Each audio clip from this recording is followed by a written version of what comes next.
I want to talk about allopathy. This is the type of medicine which most medical doctors practice. Allopathy means that they attack the symptoms. If you have a headache, they want to use a painkiller. This is kind of like driving home and you have the red light comes on your oil light on your car, and you put a painkiller, you just cover it with a piece of tape so you don't see that red light, doesn't glare in your eyes. This type of sense of attacking the symptom, covering up the symptom, is like shooting the messenger, where the actual symptom is a message of the deeper disease. In homeopathy and naturopathy, we try to look at the deeper disease.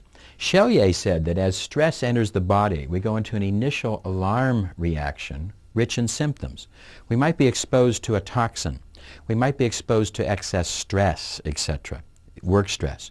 This can create the sore throat. This can create the bronchial problem, the asthma, etc. If we continue the exposure of the stressor, if we do not relinquish the exposure of the toxin, the stress in our lives, we go from alarm state, rich in symptoms, to adaptation state, where we adapt to the stress exposure. This then is a place where the symptoms might go away. The sore throat goes away because we have adapted to the exposure of the stress. If it continues, we go to exhaustion state, where the body is exhausted and eventually dies. This is the progressive pattern of disease. We must realize that here at number 2, the adaptation level, no symptoms. You can be progressively getting sick and have no symptoms. Allopathy, which attacks the symptoms, is an inappropriate form of medicine. It does not deal with the body real. When we get exposed to toxins, the body needs to excrete those toxins. If we are exposed to those different chemicals, which we are every day and every hour, if we manufacture those toxins in our own body, which we need to release, if we are exposed to excess toxins, we will have excess excretion. If we have excess excretion, it might be diarrhea, sinusitis, skin irritations, etc.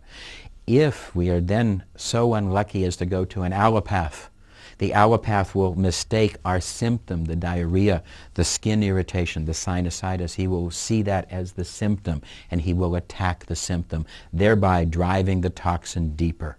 This driving the toxin deeper is another problem with allopathy. Allopathy interferes by shooting the messenger, by not dealing with the adaptation states. We think that somebody who is symptom-free is healthy, and they are not. We must realize lack of symptoms is not a measure of health. We also need to realize that dealing with the symptoms might block the excretion. Allopathy is a bad form of medicine. It is an inappropriate form of medicine. We must now get into more ideas of homeopathy, where we look at the symptoms as messengers, where we look at the idea that the body might be dealing with stress, and that we want to go back and retrace the symptoms. In homeopathy, we want to retrace the ideas of where were they, so that we can release the problems, the initial stressors. And we want to encourage excretion. We want to realize if the body has diarrhea, it might be for a reason. If the body has a fever, it might be for a reason. To the homeopath, the body is smart. To the allopath, the body is stupid. We want to now get away from allopathy, a major bad form of medicine, and try to bring people to an awareness of homeopathy and naturopathy, nutrition, energetic medicine, and a host of other major types of ideas in medicine designed to take us out of the dark ages of allopathic symptoms, seeing people in crisis states, where we can move people to initial awarenesses, increase responsibility, make people aware and responsible of their own diseases, take people to a higher degree of awareness where they can start seeing the initial formations of illness, the initial formations of disease, deal with the initial factors, and create more harmonious balance, rather than the crisis design system of symptomatic attack of allopathy. So in the making of these tapes, I wanted to try to express how a new form of medicine to replace the flawed system of allopathy.